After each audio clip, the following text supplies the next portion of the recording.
Chernabog, the Ancient One, the Dark God. We're gonna make him our bitch, kids, but we got a lot of pain to go through first. Butchery loves company. A short but interesting trip through some kind of Frankenstein's laboratory. I like it. Of course, I know where all the secrets are. Finally, I get to douse some hellhounds.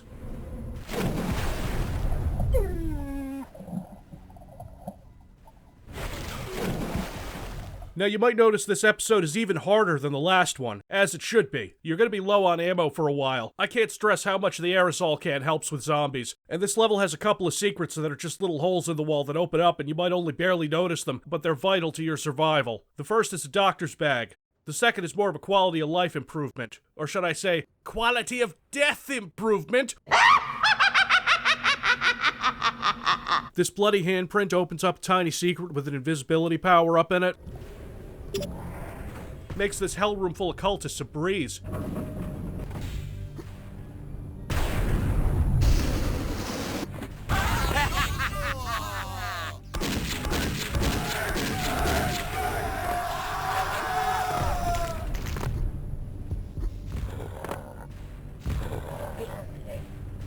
And look at that, you've already got a Tesla cannon.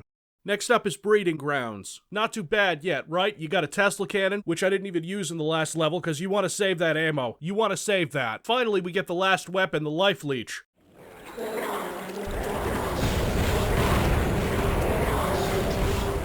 It used to drain life from enemies and give it to you, as the name would imply, but now, past version 1.10 of Blood, if it runs out of ammo, it starts draining your life for more power. Not a bad trade-off since it's another weapon that sets everything on fire. It still doesn't do the kind of damage the Tesla cannon does. There's a secondary fire, and you'll see it later when there's a better place for it. Another giant spider, cool, a stairway of death that starts with hellhounds. It's rare to see less than 3 at a time in this episode, and it seems like there's more Tesla ammo to account for this. So you're on the second level of the episode, and you've got every weapon in the game. Good, because now it's time for pure, unadulterated pain. The end of level 2 is only a taste of what's to come. Now it's time for Charnel House. Don't miss the Tesla cannon and ammo right at the beginning where you won't see it. I don't know what a Charnel House is. A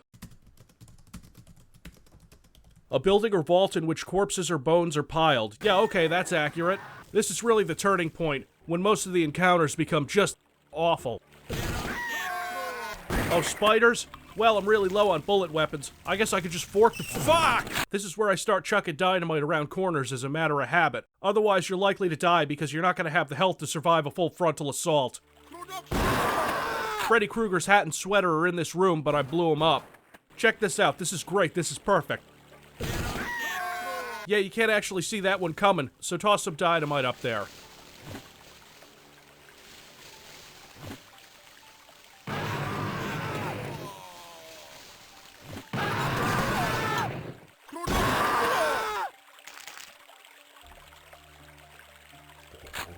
Oh, for fuck's sake.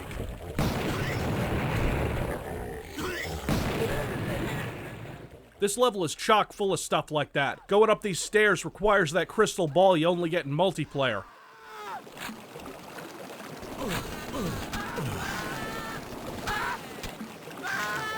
Or a napalm launcher.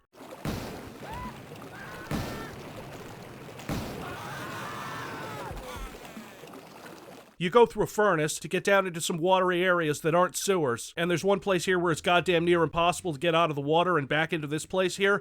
I remember having trouble with this particular one in DOS Blood, and I think it has something to do with the fake room-over-room build engine crouch on this surface to be magically teleported to this underwater area thing, where it's confused and this thing is here. Actually, I didn't even come down here to talk about this. I came here to talk about too many gill beasts. Way too many. It's bad in this level. It gets worse. Next up, Crystal Lake. This map devolves into chaos about 5 seconds in, when the butchers see ya, and the gargoyles. Then the zombies start chasing innocents out of the cabin, which is also full of cultists. Everywhere is death! And I only survived this room because a cultist blows himself and his friends up. Can't forget the Jason mask and machete. This head, I think, is supposed to be Pamela Voorhees. She's looked better. Now, Crystal Lake might not be the best level. I don't remember where I was going with that. At this point, you have to play as cautiously as possible. You have to hang back and nuke the room before being able to enter it. Now remember what I said about there being too many gilbeasts?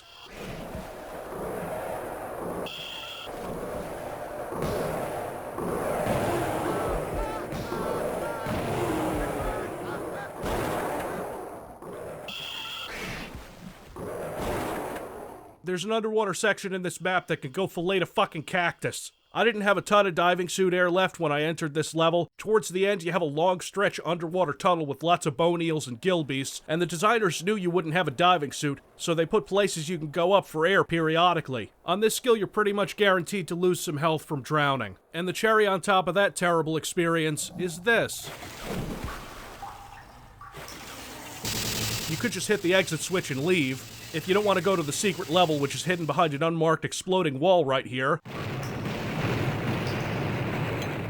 They didn't want you to find the Mall of the Dead, but since you did...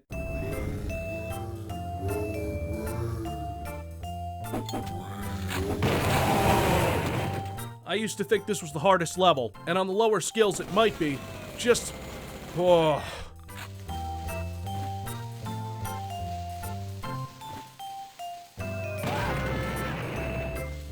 Son of a bitch must pay. This music is what I like to think that mass murderers hear in their head all the time. You guys told me to use the voodoo doll on the stone gargoyle. Good idea, because there's no other way I would have survived this. Thank God that's over with. Now, oh fuck!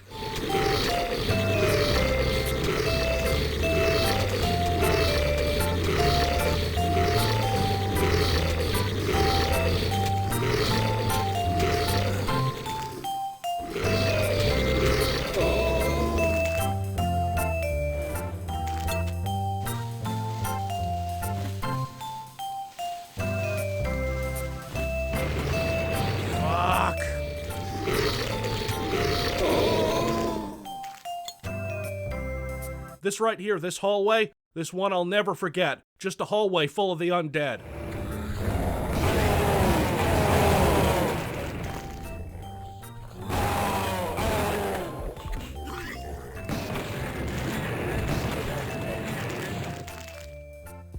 I clear the second floor before the first, because you can get the drop on these 5 hellhounds.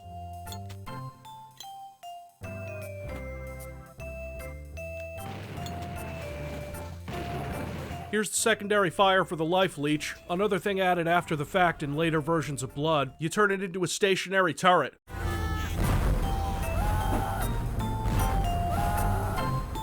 It's fairly useful, even if it doesn't do enough damage, in my opinion.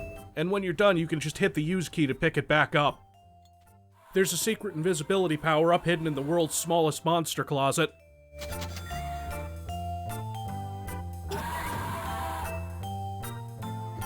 Once you exit the mall, you get into Fire and Brimstone.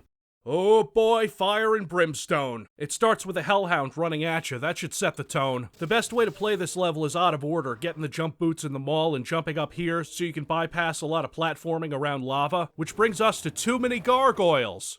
This cave has 4 gargoyles in it. Not a problem. That's great. Now, gargoyles are easily avoided and don't do much damage. So then the game throws 12 of them at you. I think 12. It's kind of hard to tell from the footage here. And this is the easy part. If you're careful, you can leave this level with almost max health and armor. I mean, the super armor is right there. There's a life seed right here.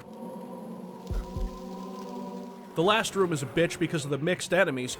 Cultus, then gargoyles, then a sneaky hellhound in the corner that I can't just Tesla away because all my Tesla ammo went to killing this mother spider right here. It's fine, because now, the ganglion depths. This is by far the most difficult level in the main game. Just look at how it starts. 4 cultists blindside you. That's to be expected. But then... 2 stone gargoyles over an instant death pit, fucking me over so hard that I panic and press that button that makes the heads-up display bigger. So after I'm done killing both of these stone gargoyles, I have no Tesla ammo, no shotgun shells, no bullets, and the next room has a mother spider in it. There's some Tesla charges, cool. However, when the mother spider sees you, it starts producing baby spiders. The way this area is designed makes it impossible to avoid that because it sees you through this gate that you have to open. So right off the bat, you're dealing with a wave of smaller spiders. It's okay, I have enough napalm. I wish I could main the napalm launcher. And then a room full of fanatics and hellhounds, hit scans, and fire, where the key is a trap that further punishes you with napalm.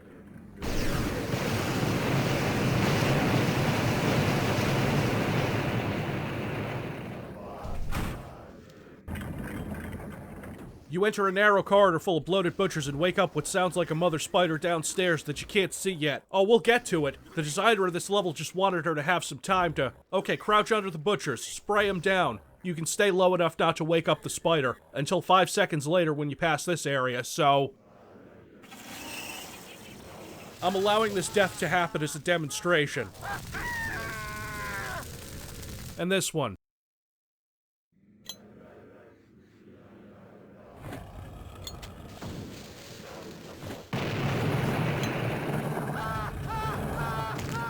Secondary fire on the Tesla cannon kills 3 out of the 4 hellhounds.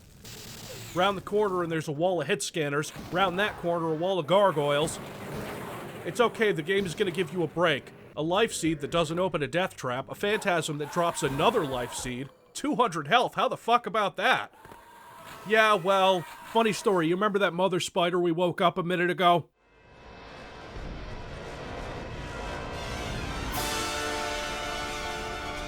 Fuck this shit, I'm out. Fuck this shit, I'm out. 3 mother spiders. You don't have the Tesla ammo for this. You can't even carry the Tesla ammo for this. They're light, so using dynamite or tossing explosives at them just blows them around and doesn't do nearly enough damage, so they can just spawn more spiders elsewhere. I don't think I kill all 3 of them. I'm pretty sure one of them clipped out of the level and is birthing spiders in null space. It's not even a problem of health. I have plenty of health and the spiders do negligible damage. It's just that there's fucking 3 of them spawning endless little spiders, and you know what they're guarding? Take a guess. The spider key. Then it's just some nice, comfy machine gunning of Cultus. 1 more stone gargoyle, too many cultists to the point that I'm actually shaking with rage after I die because the exit is so close. In the flesh. It's gooey, it's sticky, it's gross. It's the penultimate level of blood and it's not as hard as the last one, thank God. Even if there is an area with a pack of 8 hellhounds in it. And 1 with 2 stone gargoyles that are even easier to cheap out because they can't get to you.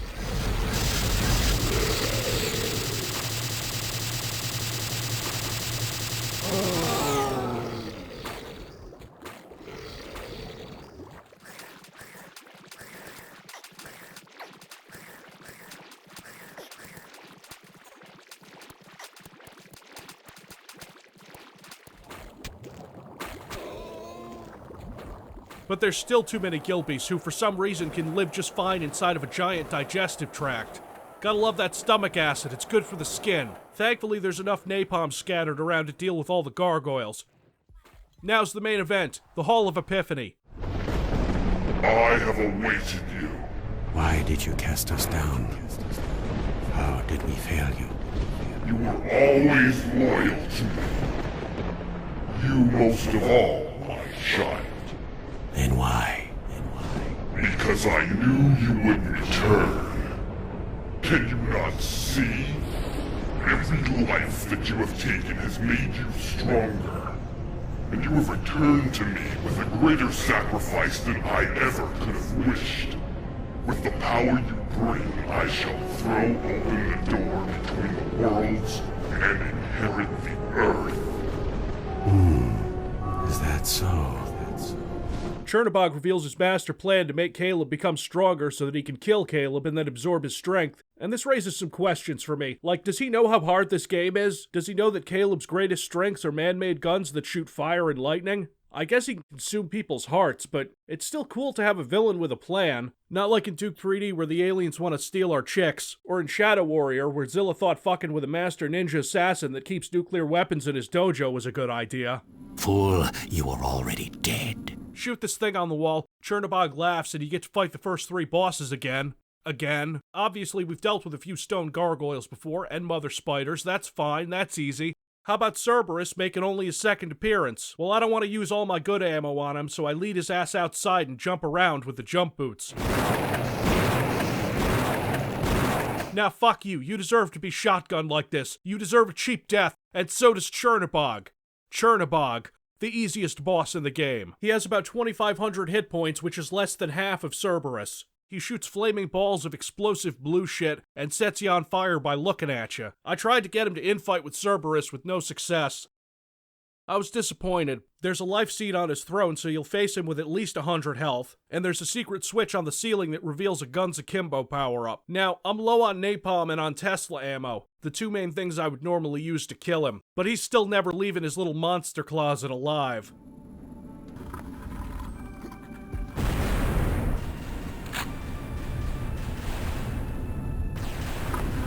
I have awaited you. Kneel before me. I'm gonna have to put you down.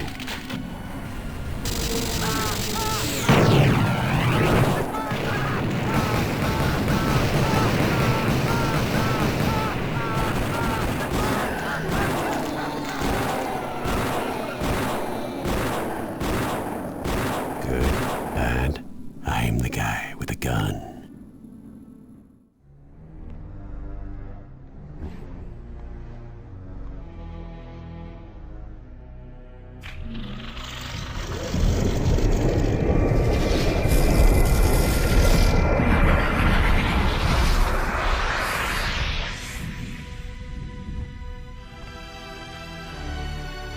Delivered us from evil, for thine is the kingdom.